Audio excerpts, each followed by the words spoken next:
Donc, bienvenue à toutes et à tous. Nous sommes ravis de vous accueillir aujourd'hui pour notre premier webinaire de la saison, consacré à la santé mentale des parents avant l'arrivée du bébé. Un deuxième webinaire suivra en septembre, cette fois sur la santé mentale des parents de jeunes enfants. Je m'appelle Samantha et je suis coordinatrice de projet chez Nexus Santé, un organisme à but non lucratif dédié à la promotion de la santé. À travers notre projet Parenthèse, nous soutenons les familles francophones de l'Ontario en développant des webinaires, des balados et en finançant des groupes de soutien dans la province. Tous nos webinaires de l'année dernière sont disponibles sur notre site parenthèseon.ca et vous pouvez retrouver nos balados sur Spotify et YouTube. N'hésitez pas à nous rejoindre également sur notre groupe Facebook Parenthèse Ontario, informations et ressources en petite enfance. Avant de commencer, je tiens à reconnaître que nous sommes réunis sur des territoires autochtones traditionnels. Pour ma part, je me trouve sur les territoires Haudenosaunee et Mohawk. Je vous invite à prendre un moment pour honorer les peuples autochtones qui ont habité, protégé et transmis le savoir de ces terres depuis des générations. Merci. Maintenant, j'ai le plaisir de vous présenter notre intervenante de cet après-midi. Donc, Dr. Anna Pishva est psychologue clinicienne et mère de deux enfants. Elle offre des services aux personnes ayant diverses préoccupations, notamment les difficultés parentales, la santé mentale en période périnatale, les traumatismes et la dissociation, le syndrome du stress post-traumatique, ainsi que le soutien aux familles vivant des séparations conflictuelles. Son objectif est d'aider ses clients à prendre conscience de leurs expériences, à faire une pause avec curiosité et à donner un sens à leur vécu. Et avec cela, je suis ravie de passer la parole à notre intervenante, Dr. Pishva. Merci. Bonjour tout le monde, merci beaucoup pour l'opportunité, à tout le monde à Nexus pour parler avec vous aujourd'hui. Alors, je ne vais pas recommencer à m'introduire, mais oui, je suis psychologue à Ottawa. Je travaille en pratique privée. Et oui, je suis maman de deux enfants. Je dis toujours que je suis maman de deux humains, mais je suis aussi maman d'une chienne. Puis je trouve que c'est important pour moi de l'inclure dans ma famille. Et puis, j'ai commencé à offrir cet atelier-ci sur l'identité parentale. Euh, Après mon propre premier congé de maternité, j'ai toujours travaillé avec les parents, j'ai toujours travaillé dans le domaine de la santé mentale des enfants, des nourrissons et des parents. Mais une chose que j'ai appris avec mon propre vécu, c'est que pendant ma grossesse, il y avait tellement d'informations sur les aspects médicaux de la grossesse, de l'accouchement. Et puis, euh, j'avais beaucoup plus d'informations auxquelles que je m'attendais sur ces aspects-là de devenir parent. Par contre, il n'y avait pas beaucoup d'informations qui m'étaient offertes sur les impacts émotionnels et psychologiques de devenir parent. Puis, bon, en tant que psychologue, je connaissais le contexte, je connaissais la théorie, puis je me demandais quand même pourquoi ce n'était pas intégré dans les soins prénataux qui sont offerts. Alors, je me suis dit que ça serait une opportunité d'offrir un atelier qui pourrait peut-être combler une lacune que moi j'avais remarquée pour ceux qui attendent leur premier bébé ou même deuxième, troisième bébé. C'est toujours un cheminement différent. Euh, et pour se préparer le mieux qu'on peut pour ce processus-là. Alors, on a pas, on a une heure, on va essayer de tout couvrir, mais ce que j'espère parler avec vous, c'est la matrescence et l'identité parentale. Je vais faire un mini intro à l'attachement avec l'emphase sur l'attachement à l'âge adulte et dans la parentalité. Mettre l'accent sur nos relations interpersonnelles, que ce soit avec notre partenaire, coparent ou les membres de notre famille. Et j'espère avoir le temps de parler un petit peu des réseaux sociaux et de la santé mentale quand on devient parent aussi. Si vous ne l'avez pas déjà, je vous encourage d'aller chercher quelque chose avec quoi vous pouvez écrire et quelque chose sur quoi vous pouvez écrire papier, crayon. Pas seulement pour prendre des notes, mais parce que je vais vous inviter à faire des réflexions durant, l'atelier. Je vais vous inviter à partager ces, réflexions-là, mais il y a aucune pression. Et puisque ceci est un cheminement, prendre pause et remarquer ce qui se passe pour nous quand on discute de ces éléments-là, c'est très important. Alors, je vais commencer avec une question qui semble simple. Vous pouvez écrire la réponse, vous pouvez le mettre dans le chat si vous voulez. Comment est-ce que vous finissez la phrase? Un parent est. Qu'est-ce que ça signifie d'être un parent? Hem, est-ce que c'est un rôle? Est-ce que c'est une responsabilité? Est-ce que c'est un projet? Est-ce que c'est un voyage? Est-ce que c'est un fardeau? Est-ce que c'est fantastique, mais aussi épuisant? Probablement un peu de tout. Mais pensez à toutes les facettes de ce rôle-là et tous les mots qu'on utilise pour les décrire commencent à nous donner une petite introduction à au processus de matrescence. Parce que tout change quand on devient parent. Alors, comme le concept de matrescence, ça suggère que comme d'autres périodes de notre vie, la petite enfance, l'adolescence, l'âge adulte, être aîné, tout ça, le processus de parentalité, pas juste matrescence, je comprends que ça vient avec la maternité, mais vraiment, moi, je pense que c'est la parentalité en général. Ça inclut des changements physiques, psychologiques, émotionnels que l'individu subit dans le processus de devenir parent, que ce soit un parent gestationnel ou pas, mais aussi dans les premières années d'être parent. Et moi, je pense que c'est un cheminement qui se fait à travers de la vie de l'individu. C'est une transition importante qui impacte l'identité de l'individu, mais aussi les relations qu'on a avec les autres personnes dans notre vie.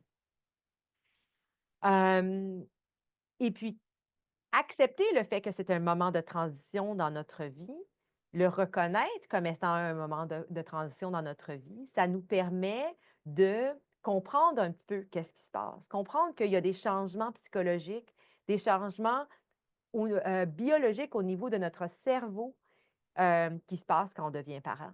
Quand on devient parent, euh, les parties de notre cerveau, la matière grise de notre cerveau qui est responsable pour le raisonnement, ben, il se développe plus.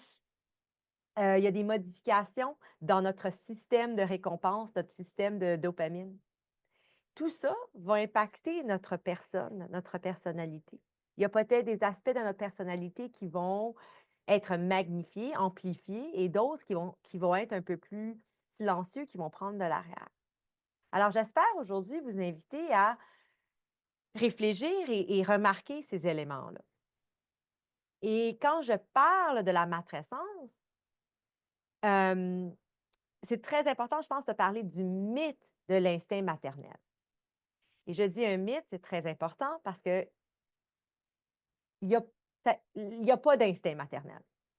Même si la biologie, les hormones jouent un rôle dans nos comportements parentaux, dans nos réactions émotionnelles envers nos enfants, ce ne sont pas les seuls facteurs déterminants. La compétence d'un parent, les comportements d'un parent s'acquièrent et se développent avec de l'expérience, avec l'éducation, avec le soutien social. Alors, être parent, c'est des compétences concrètes. C'est pas quelque chose qu'on est supposé savoir faire. Et si on pense un petit peu au changement dans notre culture, les générations précédentes, y avaient ont appris beaucoup du parentage en observant le reste de leur famille. Il y avait plus d'enfants, alors souvent les enfants prenaient soin de leurs petits frères et sœurs. On vivait avec nos membres de la famille, comme des cousins, cousines et ma tante et tout. Alors, à l'âge adulte, la plupart des personnes avaient un contact, une certaine expérience avec les enfants. Il y avait des foyers intergénérationnels. Hem, alors, on avait plus d'opportunités, d'acquérir ces compétences-là. Mais maintenant, c'est nos vies sont très différentes. On habite avec plus de distance, on a moins d'enfants, on habite à distance avec nos propres parents. Alors, ces expériences-là ne sont plus là. Et comment est-ce qu'on apprend à devenir parent? Bien, on l'apprend comme on apprend toutes les autres choses. On va prendre des cours, on va lire des livres. Right? Et la connexion parent-parent, la connexion en famille n'est plus là de la même manière. Et une des choses qui se transmet à travers ça, c'est ce mythe d'instinct maternel. Ah, tu vas savoir quoi faire. C'est pas vrai. Euh, on n'est pas supposé savoir quoi faire. On apprend ce qu'on va avoir à faire. Et c'est vrai que oui, il y a les animaux qu'ils semblent avoir un instinct à faire des choses. Un oiseau sait comment faire son nid. euh, mais être parent humain, c'est un peu plus compliqué que ça. Et oui, la biologie, les hormones jouent un rôle, mais même la biologie et les hormones se développent avec le temps. Ce que la recherche nous démontre, c'est que à travers les cultures, les gens vont avoir des approches parentales différentes. Alors ça nous démontre que les gens apprennent comment être parents et ce n'est pas quelque chose d'instinctuel. La manière que les parents s'occupent et interagissent avec leurs enfants, ben, c'est influencé par notre culture, les attentes sociales. Alors, ce n'est pas un instinct inné. Aussi, chez les parents adoptifs, eux aussi développent des liens intimes et très rapprochés avec leur enfant. Et leur comportement est très similaire à ceux des parents biologiques. Alors ça aussi nous met en question l'idée qu'il y a un instinct maternel, qu'il faut avoir donné naissance à un enfant pour être connecté à cet enfant-là. Un autre exemple qu'on a, c'est le parentage des pères, des parents et des familles monoparentales, où les études nous démontrent que les hommes et les parents non biologiques, que ce soit dans un couple hétérosexuel ou homosexuel, vont avoir des comportements de parentage et développer des liens de connexion avec leur enfant qui sont très similaires à ceux des femmes qui vont avoir donné naissance. Alors, encore une fois, il n'y a pas d'aspect inné au parentage. Le parentage, devenir un parent, c'est une compétence qui se développe avec l'expérience. Et une autre chose que la recherche nous démontre, c'est que le plus de temps on passe avec un enfant ou les enfants, le plus on va développer ces compétences-là et les changements physiologiques qui suivent devenir parent.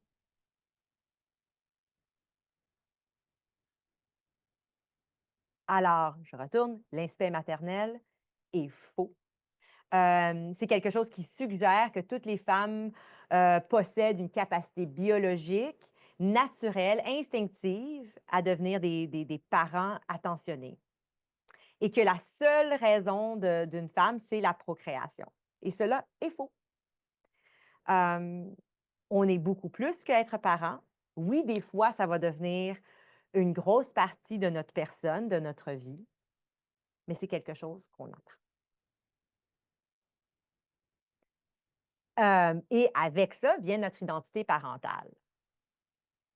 Même avant l'arrivée du bébé, les parents et les futurs parents vont avoir des espoirs, des rêves, des inquiétudes euh, au sujet du type de parents qu'ils vont être, de l'enfant qu'ils vont avoir, de la relation qu'ils vont avoir avec cet enfant-là à court terme ou à long terme. Ces attentes, ces espoirs, même ces fantasmes-là vont être basés sur ce que nous, on a observé, ce qu'on a vécu, ce qui nous a été raconté. Alors, quand on entend tout le monde ou des gens nous dire: «Ah oui, le moment que j'ai pris mon bébé dans les bras, ah, j'ai ressenti cette connexion-là». Alors nous, si on entend ça plusieurs fois, on s'attend à avoir cette même expérience-là. Et si un parent n'a pas cette expérience de connexion immédiate, bien, on se dit: «Oh mon Dieu, j'ai fait quelque chose, j'ai fait une erreur, hem, je vais pas avoir une bonne connexion avec mon enfant». Ouais. Ou peut-être qu'on a eu, on a appris la leçon que, ben, il faut retourner au travail, une femme, il faut que ça travaille. Alors, on va ressentir une pression de prendre un congé de paternité plus court qu'on voudrait ou on pourrait prendre. Ou le contraire, on va prendre un congé maternité plus long qu'on pense qu'on devrait faire. Alors, c'est important d'être à l'écoute de ces attentes-là, d'être curieux. Pas pour les juger, mais pour savoir qu'est-ce qu'on pourrait apprendre de ces espoirs, de ces rêves-là. Qu'est-ce que ça peut nous dire au sujet, de la manière qu'on va engendrer le processus, le cheminement de parentage, OK? Quelles vont être, les choses qu'on pourrait auxquelles on pourrait s'attendre? Alors, je vous invite, si vous avez votre journal, de, quelque chose à écrire ou quelque chose d'écrire avec. De prendre une minute de réfléchir à ce parcours parental-là, aux attentes que vous avez en matière de parentalité de votre bébé, de votre identité parentale, que ce soit dans les changements physiques, émotionnels, relations avec le partenaire, avec les amis ou même les membres de la famille. Des exemples qu'on pourrait avoir, c'est ah, que avoir un enfant, ben, ça va me rapprocher de mon partenaire. Avoir un enfant, ça va me rendre heureuse. Ça va rendre mes parents fiers. Ça va être une opportunité de ne pas travailler pendant quelques mois. Quelles sont vos attentes et dans quel domaine avez-vous ressenti ou pensez-vous ressentir un grand changement? Je vais prendre je vais vous donner une minute peut-être pour écrire ça, mais dans cette minute-là, je vais aussi, donner l'opportunité aux questions. Alors s'il y en a jusqu'à maintenant, je peux les répondre aussi. Je m'excuse, je ne vois pas personne, fait que je ne sais pas s'il y en a des questions ou pas. Je vois pas de questions dans OK, ouais, ta question, donc ouais, c'est si les ça personnes va? ils peuvent OK. ouais. Non, il Et y a pas de questions pour OK. l'instant. Et est-ce que quelqu'un qui voudrait partager ce qu'ils ont écrit ou une pensée là-dessus? Je vois pas personne, je peux pas. Ouais, non, je vois OK. personne qui OK, a envie de OK, parler pour l'instant. pas de problème.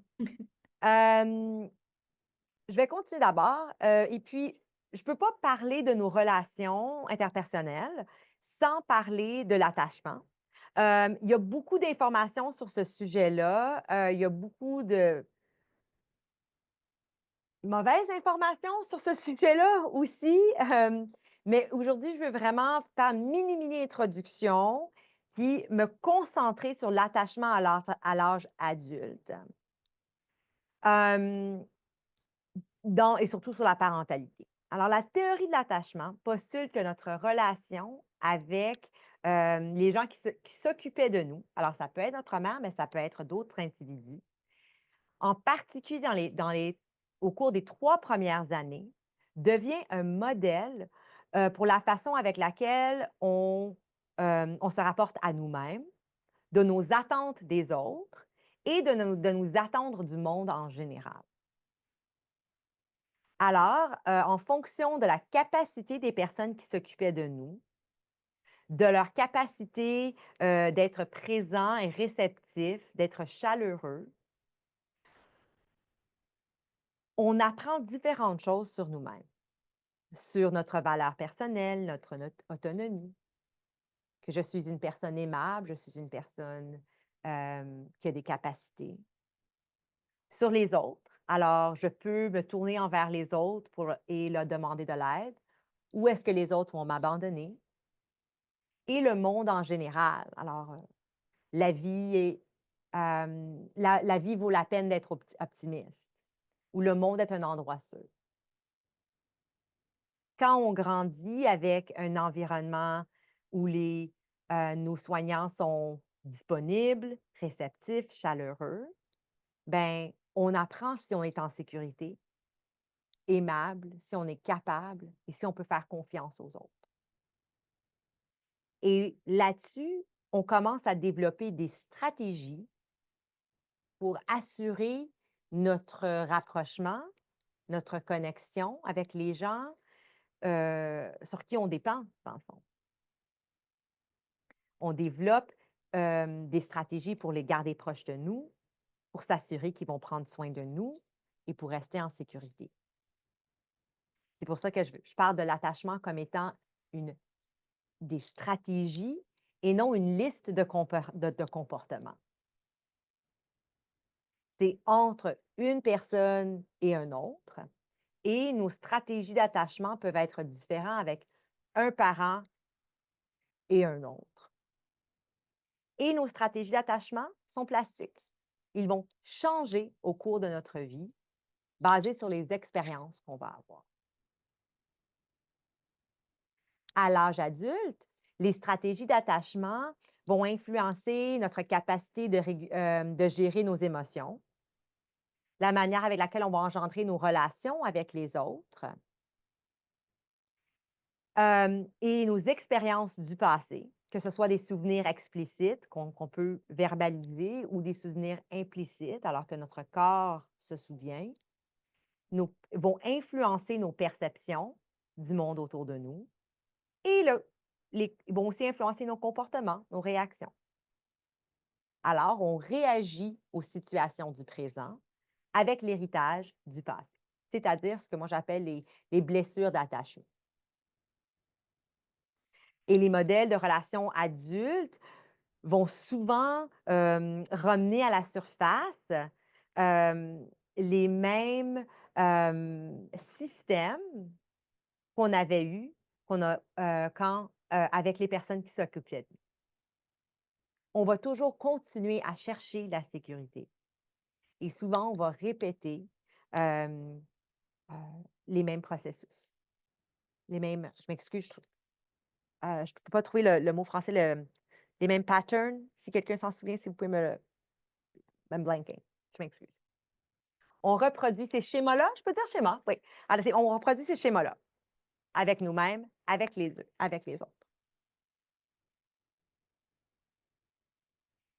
Et quand est-ce qu'on va les chercher, ces comportements-là? C'est quand on se sent vulnérable, quand il y a un conflit. Right? Alors, quand il y a un moment de vulnérabilité, ça, c'est ce spectrum d'attachement-là que je vous disais, euh, on va réagir avec nous-mêmes et avec les autres, avec les mêmes stratégies qu'on a développées à l'enfance. Euh, alors, si on a développé des stratégies sécures, on va être dans cette partie au milieu, cette partie verte-là, cette partie où on va sentir comme, on va avoir nos émotions, mais on va aussi pouvoir gérer ces émotions-là pour résoudre le problème de manière flexible. On va être capable d'entendre le point de vue de l'autre pour résoudre un problème. On va pouvoir demander de l'aide quand on en a besoin et accepter cette aide-là. Si on a développé des stratégies qui sont un peu plus dans cette zone bleue-là, des stratégies d'évitement ou de distance, ben on va avoir plus des comportements comme se refermer sur soi-même, devenir silencieux, éviter la discussion des émotions, peut-être même nier qu'on les a, prendre de la distance ou peut-être prendre une approche très, très logique, sans émotion, à répondre aux difficultés. Et si on est dans une zone un peu plus rouge, la zone des stratégies anxieuses ou préoccupées, bien là, quand il va y avoir des situations difficiles, des conflits, bien, on va ressentir une anxiété ou peut-être une colère et on va réagir de manière anxieuse. On va chercher beaucoup, beaucoup euh, de se faire réassurer. On va poser beaucoup de questions. On va travailler fort pour garder les gens autour de nous proches. Nos réactions vont être beaucoup plus externalisées. Alors, je me demande si en parlant de tout ça, vous vous reconnaissez quelque part sur ce spectrum-là. en tant qu'individu, avec vos parents, avec vos amis, avec votre partenaire, s'il y en OK? Alors, encore une fois, je veux mettre l'accent sur l'attachement à l'âge adulte et l'attachement, dans la parentalité en tant que parent, pas nécessairement l'attachement de votre enfant envers vous. Et la raison pour ça pourquoi? C'est parce que la parentalité, devenir parent, va faire remonter à la surface, ces blessures d'attachement-là. Des souvenirs douloureux, qui nous ont, qu'on n'a pas nécessairement résolus. Ils vont mettre, la lumière sur des relations très compliquées. Alors, on va avoir des émotions qu'on ne comprend pas, des émotions qui nous surprend. Pour peut-être, par exemple, heu, peut-être que vous avez déjà demandé: «Pourquoi est-ce que je me sens comme ça envers mon partenaire? Pourquoi est-ce que je veux être seule tout le temps? Ou pourquoi est-ce que je veux jamais être seule? Pourquoi est-ce que je suis tellement en colère envers ma mère?» Oui. Alors la parentalité, je compare ça comme une odeur familière qui va nous ramener au passé, qui va ramener à la surface des problèmes non résolus. Et en tant que parent, ça va être important de comprendre ces stratégies d'attachement-là, comprendre pourquoi on réagit et de cette manière-là, pourquoi est-ce qu'on ressent les choses qu'on se ressent, déterminer est-ce que c'est en réaction de quelque chose dans mon présent ou quelque chose dans mon passé. Et parce que ces réactions-là, ils peuvent vous empêcher d'être le parent que vous voulez être, vous empêcher d'être le partenaire peut-être que vous voulez être. OK? Hem, je vais poser, ici. Alors, un exercice, une stratégie à faire, c'est de réfléchir à vos propres, relations et expériences à l'enfance et vous demander quels sont les éléments de votre enfance, de l'éducation parentale que vous avez reçue, que vous voulez transmettre à vos enfants et quels sont les éléments que vous voulez changer. Ces questions-là nous aident beaucoup à commencer à découvrir nos blessures d'attachement et les blessures qui vont probablement venir à la surface une fois par an. Parce que nos enfants, nos partenaires, nos membres de notre famille vont déclencher ces blessures-là. Je dis vont parce que ça va arriver. Vous pouvez faire toute la préparation du monde. À un moment donné, il va y avoir un souvenir implicite qui va revenir à la surface. Votre système d'attachement va être activé. Vous allez vous ressentir comme des grosses émotions qui vont venir du passé. Et le plus, et si on n'est pas dans un état calme, un état connecté, bien, on va réagir d'une manière comme on l'aurait fait dans le passé, peut-être. Peut-être qu'on va réagir avec plus de colère qu'on voudrait, avec plus on va s'isoler plus qu'on voudrait. Alors, c'est très important que les parents ou les futurs parents soient attentifs à ces réactions-là, parce qu'ils peuvent se manifester en tant qu'irritabilité, frustration, même la surcompensation, d'en faire un peu plus qu'on a de besoin, comme de l'anxiété, pour essayer de masquer et soulager ces blessures d'attachement. Cette introspection-là, d'examiner nos blessures d'attachement, nous aide à identifier, comprendre et réagir aux éléments et événements qui vont bloquer une parentalité réactive. Je prends une petite pause. Est-ce qu'il y a des questions au sujet de l'attachement ou de ce que je viens de discuter?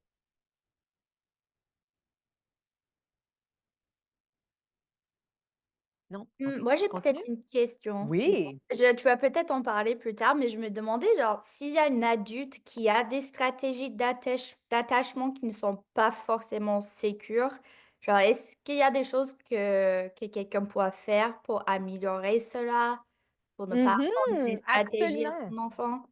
Ouais, ça, c'est la question de OK, et quoi maintenant? Je le sais que mes stratégies d'attachement sont de m'éloigner. Je sais que moi, je prends je fais non, je prends un aspect logique. Mais maintenant, qu'est-ce que je fais avec ça? Oui, je vais en parler, et parce que reconnaître la situation, c'est juste le début, right? Alors oui, je vais en parler. Oui, on va y revenir. Merci. Parfait, merci. C'est correct, ouais. Alors, souvenez-vous que la matrescence va changer tous les aspects de votre vie, ou a peut-être déjà fait ça. Peut-être que vous allez commencer à, hem, remarquer les nouvelles mamans, les nouveaux parents. Peut-être que vous allez leur sourire un peu plus parce que vous allez ressentir, ce qu'eux, ils ressentent. Il y aura plus d'empathie. Peut-être que vous allez changer, les organismes où, vous allez faire du bénévolat ou que vous allez suivre. Peut-être que ça va même, mettre un impact sur les types de nouvelles que vous allez suivre. Vous allez porter attention à des nouvelles, éléments politiques ou décisions. Peut-être que ça va changer les personnes avec qui vous voulez passer votre temps et vous associer. Ça peut changer votre perception de soi. Peut-être ça devient d'être une personne de carrière à une personne qui est, protectrice, nourricière. Alors, en devenant parent, on réévalue nos valeurs, on réévalue toutes nos relations dans notre vie. Et comme j'ai dit au début, il y a des changements jusqu'au niveau de notre cerveau.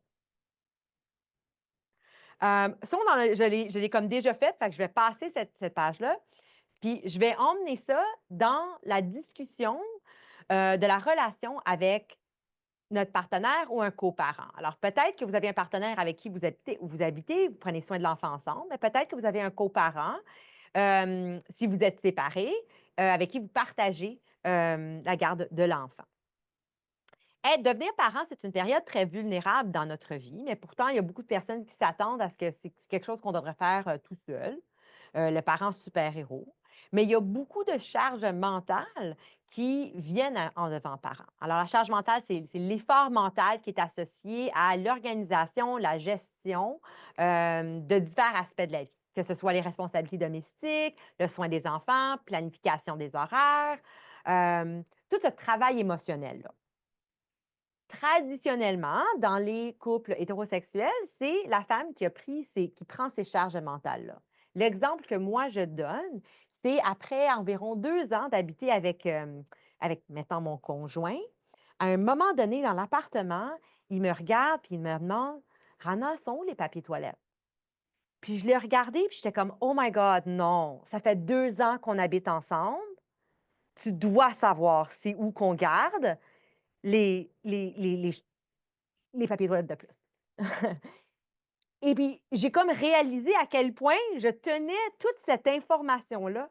C'est moi qui sais quand on n'a plus de shampoing, puis il faut en acheter. C'est moi qui sais toutes ces choses-là. Mais ça prend de la place dans notre cerveau. Puis quand on devient parent, je m'excuse, bien, le nombre de choses qu'il faut, calculer et organiser, bien, ça double, ça triple, right? Et ça va avoir un impact sur nos relations interpersonnelles, nos relations intimes. Rajouter tout ça au changement dans notre corps, aux changements émotionnels, aux changements dans la routine qui se font, ça peut vraiment, avoir un gros impact, négatif sur une relation. Un changement, même si c'est un changement heureux, comme l'arrivée d'un enfant, même l'arrivée planifiée d'un enfant, ben, le changement, ça veut dire qu'il y a quelque chose qui a été perdu.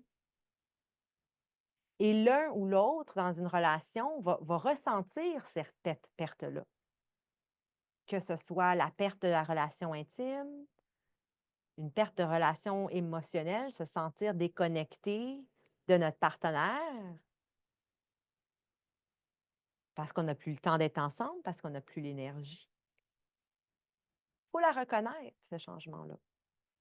Oh. Et ces changements-là, on ne peut pas les prévenir. Right? Ces changements-là, même si c'est une belle opportunité, une croissance, ça veut dire que on a perdu notre routine, on a perdu notre relation, une relation d'avant. Alors, hem, une manière de se préparer ou de répondre à ce changement-là, c'est de rendre le changement, non seulement nos attentes explicites, mais de nommer le changement. nommer le changement et le chagrin qui vient avec ça. Que, ah ben, je m'ennuie de toi. Hein, je m'ennuie de nos soirées où on regardait la télévision pendant 4 heures. Ouais.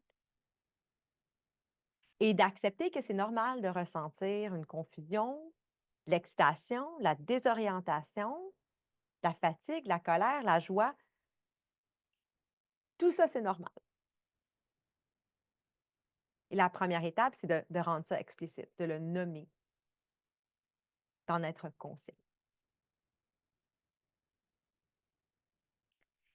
Ces changements-là viennent aussi dans les relations avec notre famille. Je mets l'emphase sur la relation avec la mère parce que c'est ce que je vois le plus souvent, dans ma pratique. Parce que quand nous, on devient parents, ben, notre mère, son rôle aussi change. Eux, ils commencent à développer leur identité de grands-parents. Puis tout ça, ça commence avant que le bébé arrive. La conversation de comment est-ce qu'on va t'appeler? Est-ce que ça va être grand-maman? Est-ce que ça va être nana? Est-ce que ça va être, right?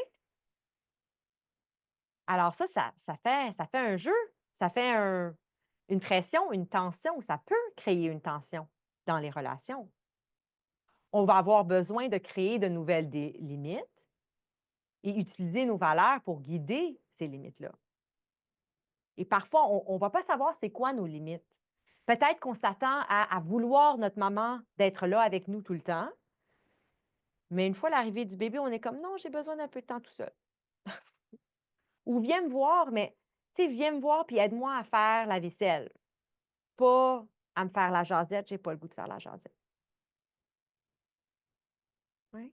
Mais c'est des choses qu'on peut anticiper, mais qu'on va pas savoir.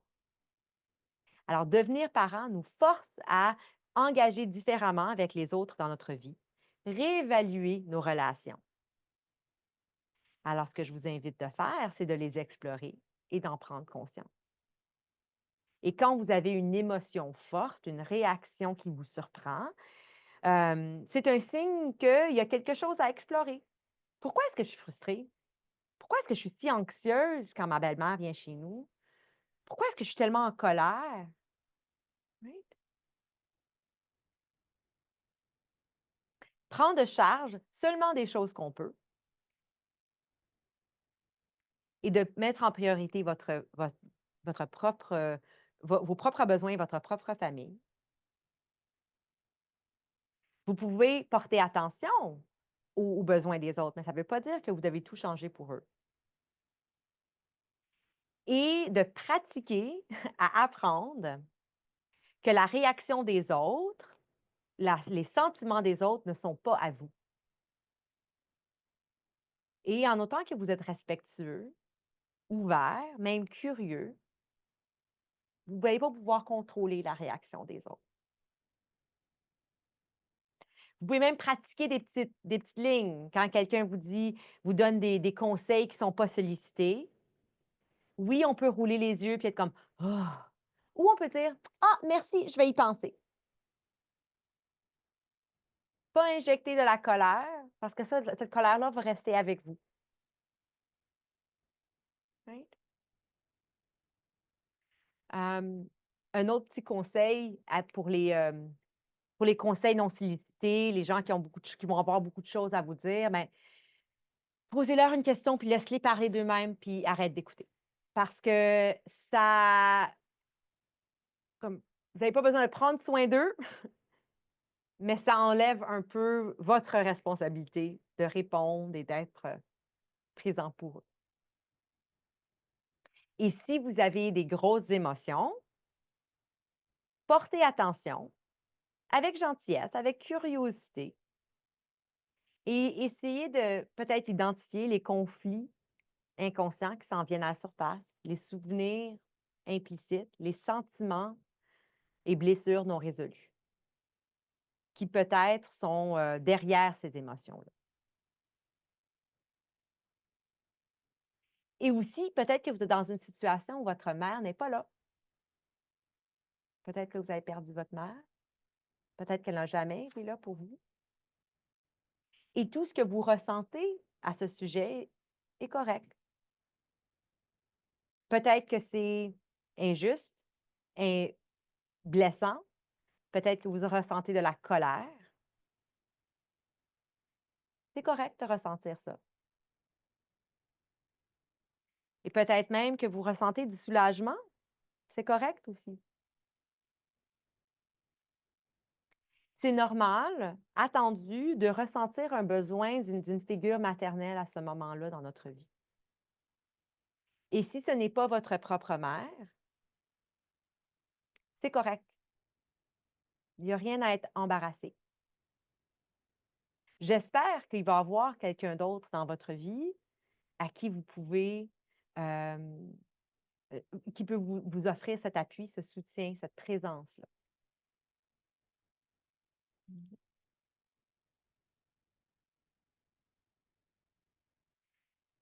Mmh. Quand ça vient à toutes les autres dans notre vie, hem, avoir un soutien social, c'est pas, un luxe, c'est une nécessité. Hem et puis, c'est important de prévoir de l'aide, demander de l'aide et d'être prêt à l'accepter.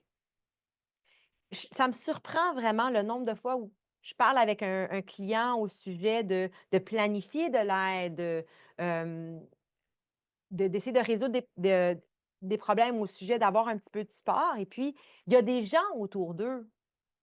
Il y a des gens, mais c'est pas les gens parfaits parce qu'un tel ou un autre va pas faire ex les choses exactement comme eux, ils veulent, right? Personne va prendre soin de vos enfants mieux que vous, de la même manière que vous. Hem, mais vous allez avoir besoin de ce support-là et c'est important d'accepter l'aide, même si elle est imparfaite. Si, votre père ne met pas le bébé au dodo exactement de la même manière que vous, en autant que c'est une manière sécure, qu'il ne mette pas l'enfant en danger, peut-être que ça vaut la peine de penser au fait que votre enfant va avoir, hem, l'opportunité d'apprendre que: «Ah, il y a beaucoup de gens qui m'aiment, qui vont passer le temps avec moi». Si un soir, vous décidez de sortir et c'est les grands-parents qui mettent l'enfant au dodo, puis qu'au lieu de les mettre dans leur lit tout seuls, ben, ils vont se coucher à côté d'eux, puis vous n'êtes pas content parce que vous voulez que votre enfant dorme tout seul. Oui, vous pouvez être frustré puis vous dire: «Ah, ils n'ont pas écouté mes instructions». Mais une autre manière de penser à cette situation-là, c'est que les grands-parents, quand ils ont vu que votre enfant avait besoin d'aide, ils ont décidé d'être flexibles et de rester avec l'enfant et lui donner du confort. Et que votre enfant est chanceux d'avoir des grands-parents qui sont présents comme ça dans leur vie, même s'ils ne sont pas parfaits. Encore une fois, je vous dis pas de mettre la sécurité de votre enfant, hem, in jeopardy, de faire un compromis avec la sécurité de l'enfant, mais d'être flexible et penser aux relations que votre enfant va développer au lieu de des listes de choses qui doivent se faire. OK?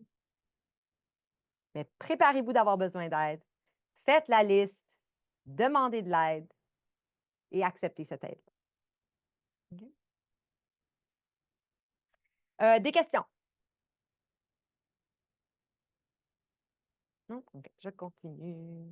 C'est c'est vraiment difficile, j'ai comme l'impression que je parle dans une boîte noire, je vois pas le visage de personne, j'ai aucune idée comment ça se passe, mais je vois qu'il y a quelque chose dans le chat, fait que je vais juste Oui, il y a quelqu'un qui a dit ah OK, c'est juste toi.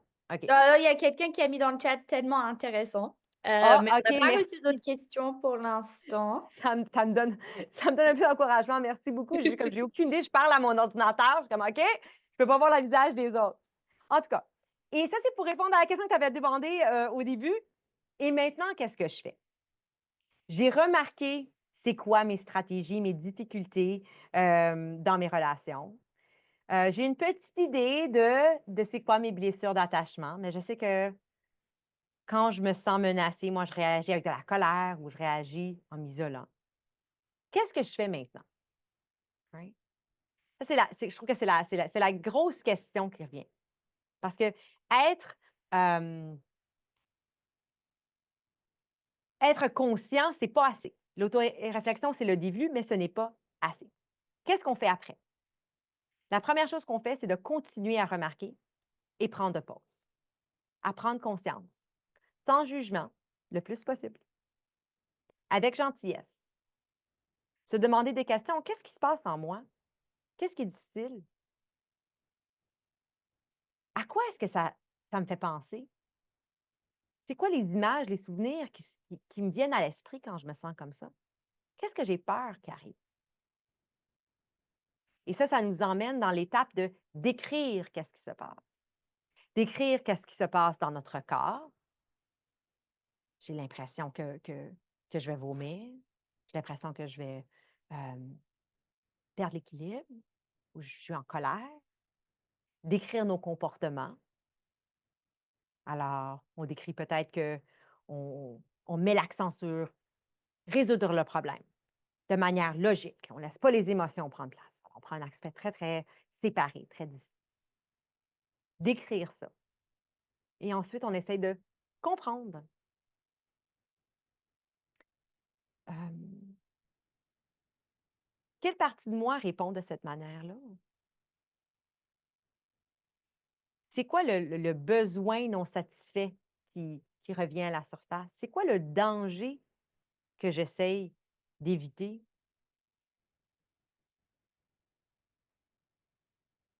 Est-ce que vous pouvez penser à votre enfance et les relations que vous avez eues dans votre vie qui ont qui ont qui ont fait que vous avez dû apprendre à réagir au monde de cette manière-là? Et ensuite comprendre et ensuite réévaluer. Est-ce que la situation maintenant, c'est la même chose? Ou est-ce que c'est différent? Est-ce que je réponds à quelque chose dans mon passé ou est-ce que je réponds à quelque chose dans le présent? Est-ce qu'il y a une personne que je devrais pardonner pour pouvoir faire de l'avant dans cette relation-là, pour pouvoir pour éviter ces situations dans le futur? Et ce processus-là de donner sens à votre histoire, que ce soit en écrivant un journal, hem et le partager avec quelqu'un, que ce soit un ami à qui quelqu'un à qui vous faites confiance, un thérapeute, what not. Mais quand on fait un sens à notre histoire, quand on comprend pourquoi nos réactions sont telles qu'elles sont, mais ça fait de la place un peu pour de la compassion et ça fait de la place pour le pardon quand c'est nécessaire et ça fait de la place pour le changement.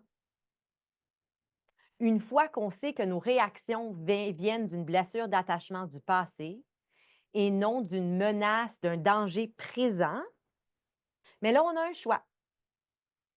Et ça nous emmène à l'étape de remarquer et pratiquer.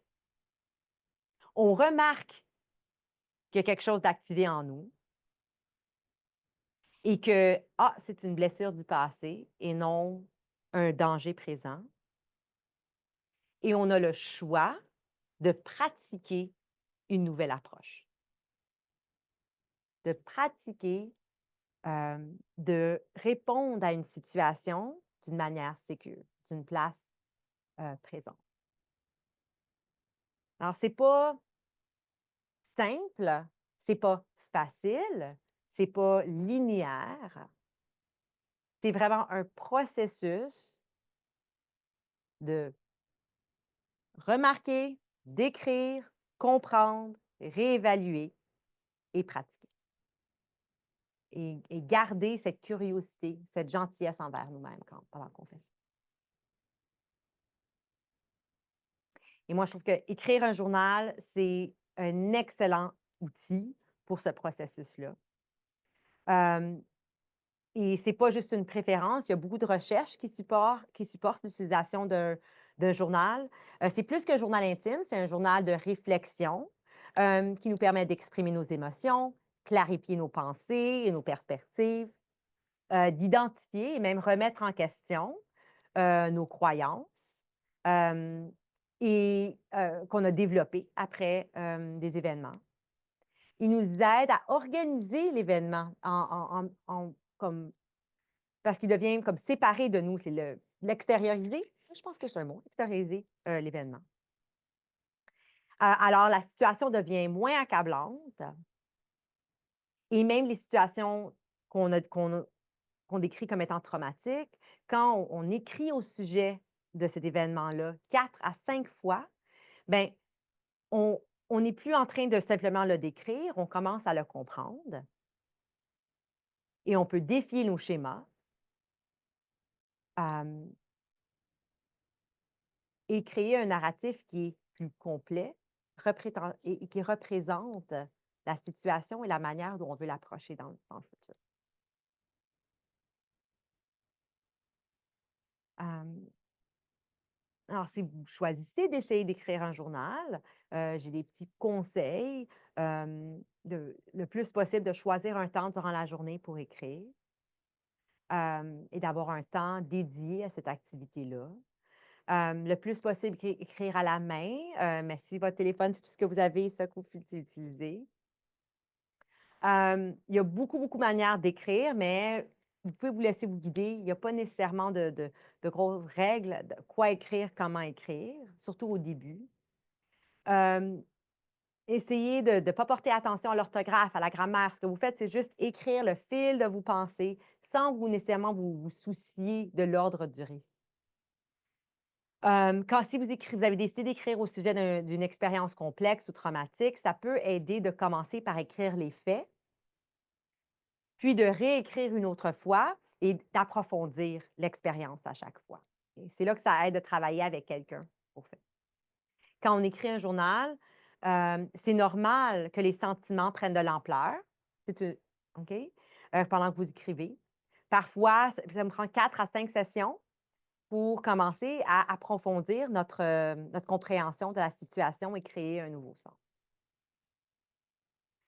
Je vois le temps, fait qu'avant d'aller dans les médias sociaux, je me dis peut-être que ça serait mieux de passer, le reste du temps s'il y a des questions, sinon je continue. Pour l'instant, on n'a pas reçu d'autres questions. OK, alors je continue. Je vais continuer, parler un petit peu des médias sociaux, parce qu'on ne peut pas vraiment s'enfuir maintenant. Probablement une des raisons pour laquelle vous êtes ici, c'est parce que vous êtes sur les médias sociaux et que vous avez vu qu'il y avait un webinaire. Hem Alors, mais il y a beaucoup de recherches qui nous démontrent qu'il y a des mères passent jusqu'à 6 heures sur les médias sociaux par jour et que ça peut, augmenter l'anxiété, les symptômes de dépression, surtout dans la période péripartum, et que les sentiments de culpabilité, de se sentir inadéquat, ben, ça prendre de l'ampleur, right? On commence à se comparer aux autres, on n'est plus dans le moment présent, hem et on oublie que les photos que les gens mettent, sur leurs médias sociaux, ben, ça reflète seulement un petit moment, peut-être très filtré, très préparé, de leur après-midi et nous, on juge ça comme étant leur vie et on oublie que ce n'est pas nécessairement une réflexion sincère de la vie des autres, right? Ça change nos attentes envers nous-mêmes. Alors, commencez dès maintenant le plus tôt possible à désencombrer vos médias sociaux. Peut-être seulement rester sur un ou 2 plateformes, enlever les apps de votre, téléphone, utiliser une minuterie même qui ferme l'application après un certain temps et même rendre l'accès plus difficile. Alors, enlevez les applications ou mettez les applications sur une page un peu plus loin que sur votre home page. Hem et essayer le plus possible de connecter sur les médias sociaux seulement avec un objectif précis, pas seulement pour naviguer. Alors, je vais sur, Instagram pour envoyer un message, pour nos plans l'après-midi, pas seulement pour, naviguer, right? Le plus possible, quand on utilise les modes analogues, alors écrire papier-crayon, hem, hem, ça nous aide à, rester connectés avec notre monde, right? Et une autre élément qui est difficile, mais qui est possible, mais c'est d'être le changement qu'on veut voir. Alors si on s'attend à ce que les autres soient authentiques, sur leurs réseaux sociaux, hem, peut-être commencer à faire ça nous-mêmes, d'accepter le désordre dans notre vie et d'être honnête à propos de ce désordre-là, oui. De pas, de cultiver une présence qu'on voudrait que les autres fassent, oui, et souvent, ça peut être vraiment très soulageant pour nous-mêmes, mais aussi pour les autres autour de nous, oui. Je vais arrêter ici. Ça, c'est une petite liste des stratégies et des messages à retenir que j'avais, discutés dans ce webinaire-là. Je l'ai pas encore fait, mais je vais envoyer, une version de la présentation qui peut être disponible aux gens qui ont participé. Hem, mais, j'espère que vous allez pouvoir prendre une petite leçon